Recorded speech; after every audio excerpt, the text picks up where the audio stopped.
Not the horses! No! And oh my god, the hero siphons do it. The bird on the farms gets maximum damage, but now his economy is sleeping. And the Denka defenders, they're back again. It is the Jin Dynasty. From the Yufei Legacy update, we finally get to see them in pros' hands in a tournament series, best of 5, and Anatan is going to be the one wielding them in the yellow. On the other side, Numidan takes to the field as the Greeks. It's Macedonian time here in Highview to see what's better, east or west to be best. Jin Dynasty, for those that have not seen it, have not been doing well so far. Maybe Anatan has discovered something creative and effective, but every single game of the ladder that I've cast to this Civ has been a flop, dead, and die. It's time for someone to change something, and maybe Anno's going to be one to do it. It's a fun Civ as well. The idea of there's few differences at the start. The amount of villages which are wholly unique in their function. The reindeer beginning to give you that extra food injection. This is a Civ that takes a dip in the River of Greed and then decides to jump in butt naked. Everything I've seen about the Civ so far has been driven by this idea of getting more resources, full stop. Although RTSs are usually dominated by that idea, usually there's a balance of macro and micro, aggression and economy. So far, I've yet to see a single Jin player playing feudal aggression. On the other hand, this Civ tends to play all aggression. Macedonians is pretty much the epitome of attacking. They don't tend to go towards eco build. Instead, they always go towards this. Even with the nerfs, Imperial Hippodrome is most definitely still the go-to place for Macedonians. Jin, remember, do have a lot less villages. This is not because Anatan is a noob and has missed production time on his town center. It's because these unique mounted villages take almost twice as long to produce than standard villages, but for good reason. They move faster, they gather insanely faster, they give 120% quicker, in fact, and they build faster too. And we are going to get Flower Pagoda coming through. Is this going to be 2TC? It is indeed. Anno already moving out towards the stone. So we can put predictions up if I got a mod in chat, by the way. Flower Pagoda, remember, is the economical landmark for Jin. It allows you to buff a small area and increase the gathering rate of all villages in that area by 25%. Has anyone tested if that works in team games, by the way? I would be very curious towards whether that works in team games, because that could be kind of nuts. Yeah, I'm getting naughty ideas there, actually. That would be pretty sick. Because, you know, you could basically... Some maps, you have a situation where you're gathering the same gold as each other. Horses are eating the stone? Of course they are. They're working hard. They actually really do. This is like the pigs that sniff out truffles. Like, oh yeah, that rock there, that rock, yeah, that one's really good. That's why they gather quicker. Sniffer horses to tell them which stones are worth harvesting to get the best quality structures. Ah, genius. They do the same over here, right? Yeah, look. He's sniffing out the foundations of where it would be good to build. So Flower Pagoda almost complete. We're going for a 5-minute TC timing here. Remember, town centers just got buffed. They cost 50 less stone. He's over-gathering stone a little bit, though. Yeah, 3 on stone compared to 4 on wood. It's going to lead to a little bit of miscuing here. So we'll start to pull back now. Just needs to gather up a bit more wood. Other side of this, we haven't talked much about Numidan. He's gone for the corner, dear. That's kind of cool. A few villagers, not too many. So he's got 4 workers hiding in the corner. That'll keep them there for a long time. And then afterwards, he can always set them up in the gold. So not a bad idea at all, actually, out of Nemu. Great switch by the Swede.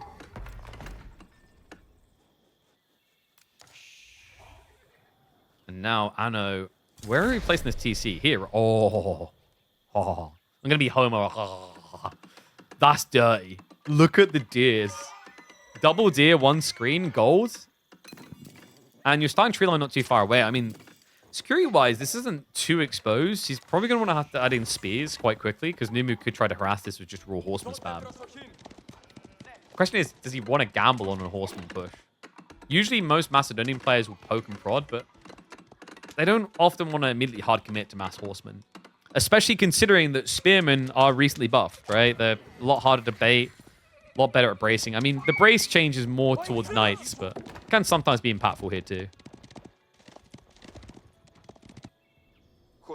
Yeah, he brought out a 5th. Okay, so he brings out enough for an outpost later. That makes sense.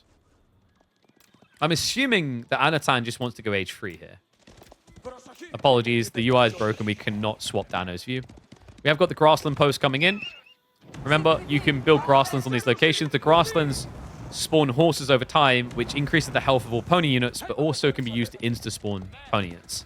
Not really going to be a priority here. You don't really want to play pony into Macedonian ponies. They're just better. But it looks like Numu is going for that castle build. You can see he stopped at the 2 horsemen.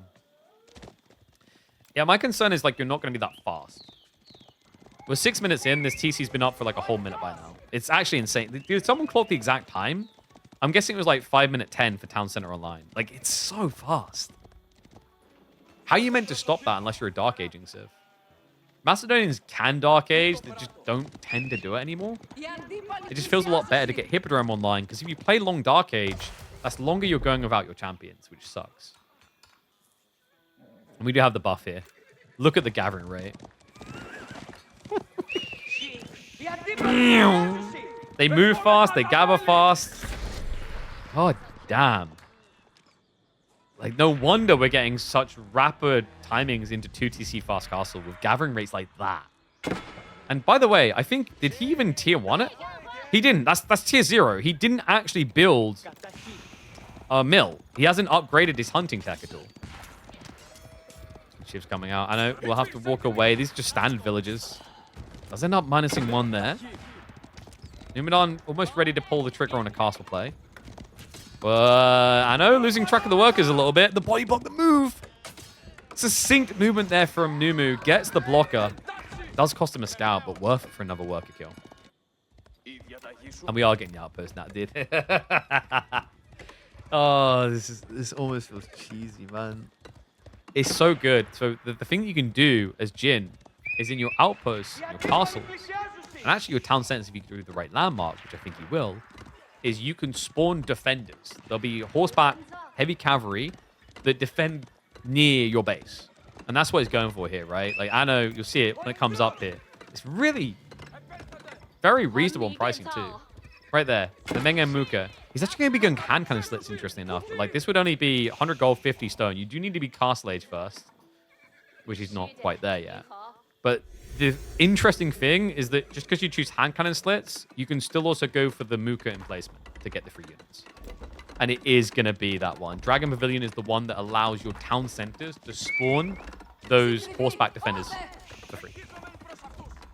A little bit of poke in here. He's got the hand cannon slit, remember, and he can just quickly garrison. He needs to be careful with those more pricey mounted villages, but much harder to kill. Numu does age up first. We'll be able to start rapidly producing Interidari. Double champion under the tree line, still proving a nuisance, but Numu has been keeping a few people on the sheep, so he has garrison, of course. Tech up complete. Dragon Pavilion there. Other cool thing, you're able to get your emissaries now. They're an age-free unlock. If you get these up and move out to the trade post, you can generate a lot of food over time. And the cool thing about this landmark, as you're seeing there, it only costs 100 gold. These are normally 150 to build the emissaries, but you get 33% off on them. And he already has one. Or rather, should have one soon. He should already... Oh, he's already... There we go. I lost track of him. Oops, though. Timing not that great. I gotta see the bribes, man. I mean, it's quite pricey, but like, if you... I actually think bribe is pretty high value against the champions. So bribe is an ability that the Jin get on their emissaries that allows them to force units to fight the nearest unit to them, whether it's yours or theirs. Which is pretty sick with things like the Hippodrome Horseman. I guess the challenge is like Numenor could just drag the horsemen into your villages and then run away. Maybe that's why he doesn't want to do it. War Elephant bribe in a cavalry fight? Yeah, but like okay, so the thing about War Elephants you've got to be careful of there is they're slow. Like the negative of bribe is that you can be kited. So you want to choose something that can actually chase or is ranged, right? Like bribe, I don't know if you can bribe a catapult, but like bribing a catapult doesn't sound very good. If it's the UI collected resources, probably not. I don't even look at it half the time. Even convert an elephant, haven't seen anyone try. Can neutralize up to a maximum of 750 resources worth of enemy units. War elephants are more, right? So you're capped at 750. But like, you can get a gilded knight as an example, though. Now you start to like this feels like another situation where Civ equal counter to Order the Dragon because of that detail. War elephants, I think war elephants are 750 unless they nerf them again. Tower elephants are 1,000 still, right? Let me double check. It might be 800 on war elephants. No, they're 750. So you could convert a war elephant. This just feels wasteful though. It's the second time this has happened to Anno. If he double produces, it's different, but he keeps producing one emissary and expecting the outcome to be different. Definition of insanity. But that one actually cost him. The first one was for free, obviously. Anno is prepping crossbows. Economically, he should eclipse Numidan pretty fast now. Keep bribe vills? I don't know. I haven't tested that. I would assume you can only bribe military units. But maybe I'm wrong.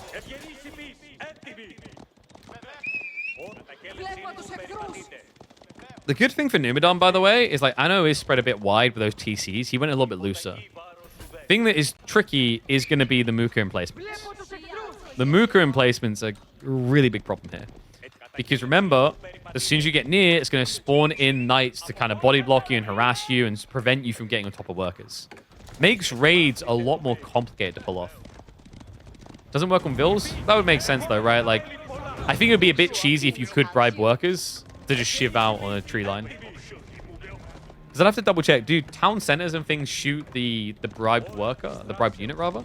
Because that would, if they do, that would be a very big reason as to why you cannot bribe workers. Because it would just be cheesy. You pay 125 gold to have one of the workers insta-killed by a TC.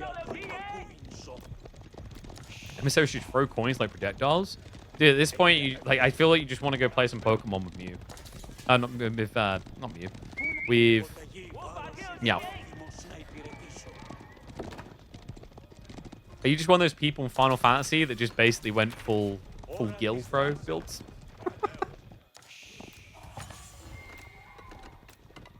And like every time he throws the coins in game, he should be saying it as well, like gold, gold, gold, gold.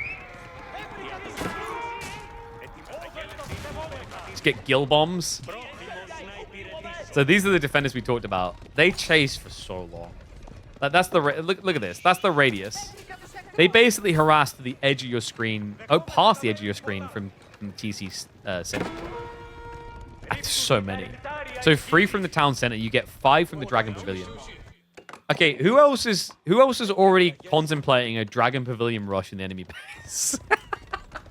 No, I shouldn't say that. But like, kind of, come on. With the right spawn, you actually, like, you kind of could. Because remember, you build faster with these mountain villages anyway, the harder to kill. You have any control of the defenders? I don't think so. Pretty sure they're automated.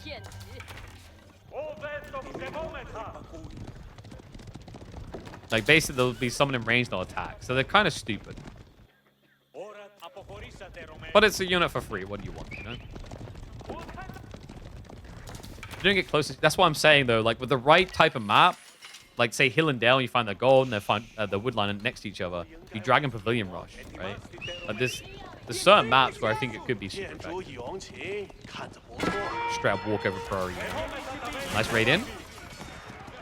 Defenders, going to be a little bit of a nuisance. You don't really want to waste time on them because even if you kill them, they'll respawn down the line. So it just feels like you're wasting HP.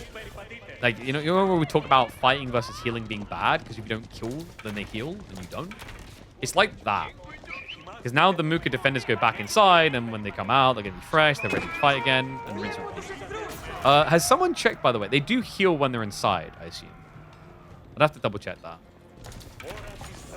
But even if they die eventually, the point is they will be replaced.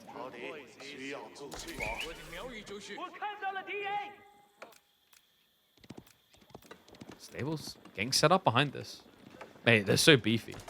Wait, are they bigger than standard stables? I'm pretty sure they are. They're much bigger, right? They're like 1.5 times the size. So war stables coming through. Oh yeah, I forgot that traders can use them to trade with. Remember, like you don't have an archery range really. You've got a machine workshop for your archer type, but it's very different with this civ. What's he looking for? I imagine some Iron Pagoda and Horseman. Yeah, Horseman being queued. Numidan's looking really strong right now, guys. Like, 20 Ridari can be 20 spears easily. The archers are there to deal with the crossbows. Economically, he is up, yes. But, like, right now, Numenor militarily is pretty scary. But this is where Dragon Pavilion is probably going to be full meta for, I don't even know how long, most of the time with this Civ. I think the only way you go the other landmark at this rate is if you fast castle 1 TC. Because the other landmark choice is a monastery. But when you do 2 TC like this, like just having all of those free defenders is insane. Like if he didn't have that, Numenor would just be diving him religiously, like non-stop religiously, right? Because he'll trade unit for unit that's temporary. Remember, that's what it always comes down to, is like with these defenders, it is a free and exploitable replenishing resource for Jin.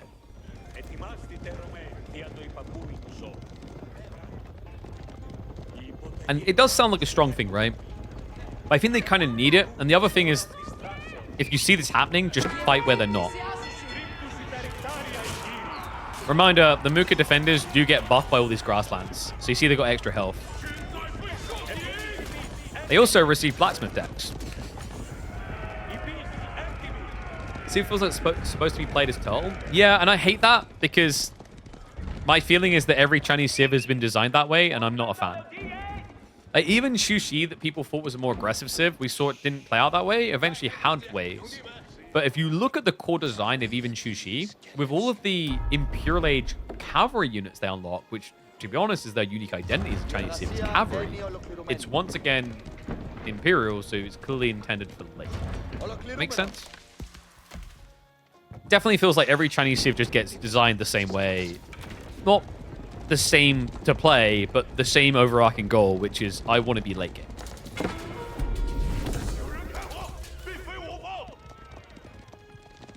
We've got the horsemen now rotating, but this is an all-in from Numu. Not the horses! No! Run, Silva, run! No, they're not going anywhere.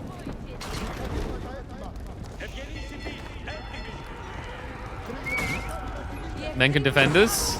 This is what I mean, like they're automated, so you see what I mean? They're really good when you've got similar sizing, but then they suck. When you're outnumbered, they suck because they will not stop attacking, they will not leave, and once they're dead, they take ages to replenish. So this is the trade-off, this is the negative of these. And oh my god, the hero siphons do it. He intentionally blocks the spears to buy time. Axe throw mode activated, archers as well. Everything to just blitz through this. The hero siphons on the bird on the farms! Gets maximum damage using Anatan's own base against him. Ridari count has been shorted a little bit. We've got more defenders coming out, more outposts that have been up behind this. Hero Cypher's now hitting onto the town center though. A raid coming through with the horsemen. Villagers are going to have to scramble away. I know, forcing out a time like this is actually big. Numenor does have a military advantage, but now his economy is sleeping. And the Denka defenders, they're back again. I feel like they replenish quicker than you expect, actually. It's kind of nuts. It says 120 seconds, but I think it's meant to be for one defender, right?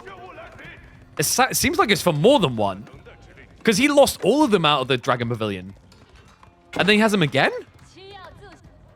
Am I wrong in this? Are they, like, misworded it? Because the way it... Oh, no, he didn't repair the TC. Oh, no. All right, TC down. One defender per emplacement. No, but you get a maximum of 3 out of Outpost and 5 out of the Pavilion. I'm saying, like, is it 120 seconds to replenish one or replenish all? Because that's a big difference. I think, if I'm not mistaken, doesn't it hold a cap of extra?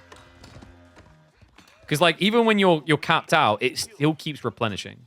Maybe that's what happened there. Because he should not have had 3 more defenders after losing all of them there.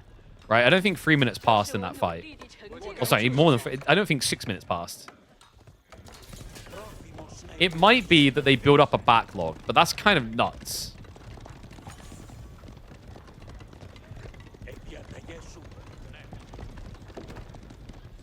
New Xiangnan Tower seems like it would be good for feudal. Quite possibly.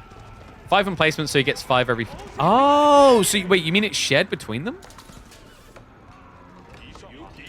So it disperses... Does it disperse a reserve between the buildings? Is that what you're saying? Okay, yeah, so that is really strong with the scaling then. I thought it was independent. Each outpost kind of replenishes itself. That makes it even better.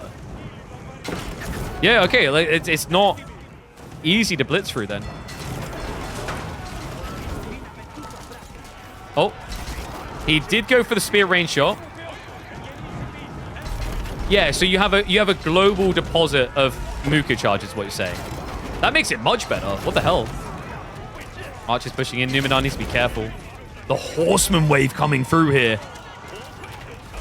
He's on the march. Radari wave is not really looking that scary anymore. I think Anatan has done it. Oh, man, you got to feel bad for Nimu, right? Like, you know, the idea of what Jin wants to do, survival, defensive. Macedonia is all about tempo, aggression, have to keep winning bigger and bigger. Not really the case anymore. He's about to get routed. And I am proud to finally say the 4th game that we have watched of Jin on this DLC will be a win. They're getting closer to the 50-50. But it always seems to be about those Mooka defenders. What do you guys think about this? I think that the Mooka defenders, the free replenishment cavalry, is the one true strong point I've seen of Jin so far and believe in. Have you seen anything else, or do you feel like most strategies are going to be what we saw here?